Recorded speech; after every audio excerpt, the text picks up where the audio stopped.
No, the same way I knew that, how in the 2 episodes ago on the stack, you said that She-Hulk was wildly off the rails. Oh, no!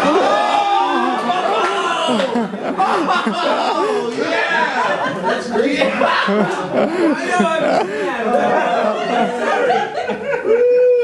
know, He said very nice things about the initiative the week after, so it's cool. I have a range of opinions. Many of them are just made up on the spot. So it's just a real melange.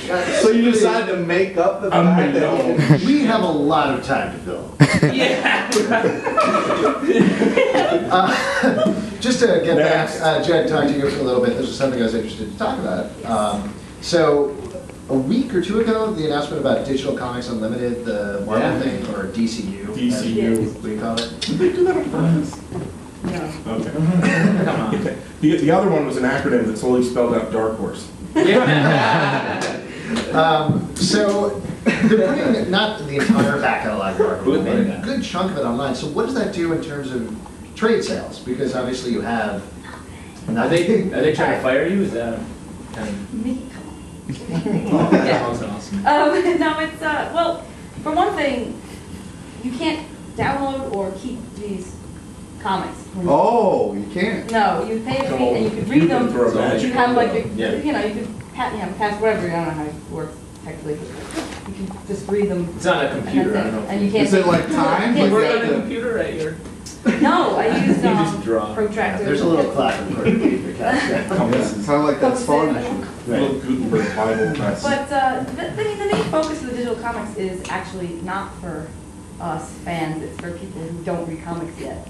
It's to try. That's what we're gearing towards. That's The whole. little Baskin-Robbins pink spoons to get you to get to the Yeah, to get people that don't read comics to read it. A pink spoon of the entire Spider-Man catalog. And it's Tiny not always little going to be taste. everything, and they'll sometimes they'll have stuff available and they'll take it away. That not everything will always be available. Unless Yeah, like we won't always have the entire run of astonishing. For example, I don't know what we have up there. Like they'll do short runs of stuff and here and there, so it's not going to take away separate. And you can't roll up your monitor and stick it in your back pocket or take it with on the bus. Yes. I would never roll. I hear they're working on some kind of computer fold up. They do? Oh, yeah. Awesome. It's the most awesome. Cool. This was great. That was a great comment. I mean, I'm going to go to sleep on this desk for a little bit. Just one last thing to talk about. Dad, back to you. Just the One More Day is coming up, right? Yes. Yeah. Branded it. Branded. Branded. Oh my God, I'm so sorry. That's coming up. So you're writing the first month? This is Spider's next Spider-Man kind of iteration. You guys know about Thrice Monthly, right? No. No? We're gonna take Spider-Man in ye old days. You would have Amazing Spider-Man, and then you would have like 2 satellite titles, like Spectacular or Web. Now we're getting rid of all those, and you're just having Amazing Spider-Man, and it's gonna come out 3 times a month. And to do this gargantuan feat, we've got 4 writers, and we're all like a big hive mind. And we're all passing around a baton, so everyone gets to tell their stories, not issues, stories. And then when there are 3 issues or 4 issues or 5 issues or however many they need to tell their story is up, they pass the baton. What's the baton look like? It's magical, big and spidery. That's interesting. We're behind the curtain then. Is there any kind of like deal or? They also hit us with it if we're late. Speaking of which, Tom Revort wanted to ask you a question, which is, where's issue 548? That was from Jay. You're lying. Wow. No, actually, this is initiative issue. That was very different from my copy. Beats the shit out of it. That's what happens on one page. Someone beats the shit out of it. Spoiler, someone's gonna get the shit beat out of I guess it. gonna zoom in on that later. Do you really write like that? Oh God, yes. No, but I keep scraps of paper everywhere. It all gets done eventually on computer. There was a time where Do you have to write it out first and then type it? You can. no, it different every time. Finding the story. like the statue inside the block of marble. Oh, nice. Yeah. No, it's Marvel comics. Yeah. I said that and I was like, that's a bad. No. This is why I need an editor. That stuff wouldn't make it to print. No, there was a time where I was running really late on a story for DC, and I took a break at like 3 in the morning, and I went to my 24-hour diner. And I didn't bring any paper with me. I was just gonna just get out of the apartment, get some fresh air, and then go back. And something hit me how to make everything work. And I had a pen. I just started grabbing napkins, and I wrote the whole thing, complete longhand, all out on napkins. And then I had to turn something into another editor at DC.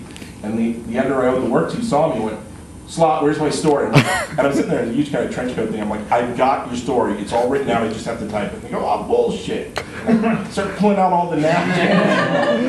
And the editor looks at me and is like, "You're insane. Can I keep these? When you're done, can I keep these?" It was Heidi McDonald. And she kept them tacked to her corkboard and go, "Look at my insane, freelancer."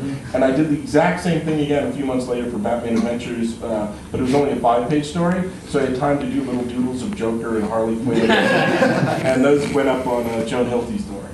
She's like, "Look at how crazy-ass my freelancer is." You're known as a crazy man.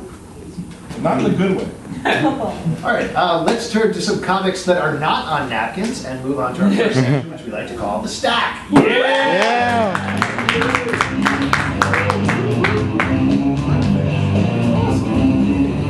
All right, first thing we are going to talk about is the latest issue of She-Hulk. One of my favorite books. Yeah, now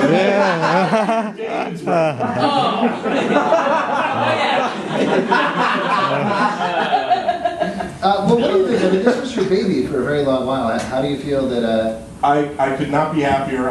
It's like if I'm going to pass my loving child into someone's hands, I'm glad it's Peter David. I did the same thing. No, I championed Peter David, and the minute it was announced, I just ran around the net going, everyone must keep following the book, because I saw people going, "Oh, Dan leaves." I'm like, no, stay. It's going to be super awesome, cool. And it is. It really is. It is good. I was very worried. I was like, "Dad, you can't leave." This is pretty good. I am so happy. This was If you weren't, would you say so? Oh, totally. Yeah. I was so pissed when they kicked me off Batman Adventures. I'm like, I'll never read Batman again. No, but I'm the exact opposite with She-Hulk. It's great because, she's one of my 5 favorite Marvel characters. That's why I pitched the book in the first place. And now, for the first time in 3 years, I get to read She-Hulk and not. It's so nice to have one of my characters back as a book I can follow every month. He's staying true to the character. He's taking her new places, putting his own spin on it. I love the bit with the Legos. Yeah, So, right. He wearing new school clothes. Yes, Get her shots. Aw. No, I feel nervous when other writers are using her when I was writing it. What are you doing, Bendis? She killed the Vision. No. And anytime someone would use her in another book, if it was Kirkman, I'd feel safe.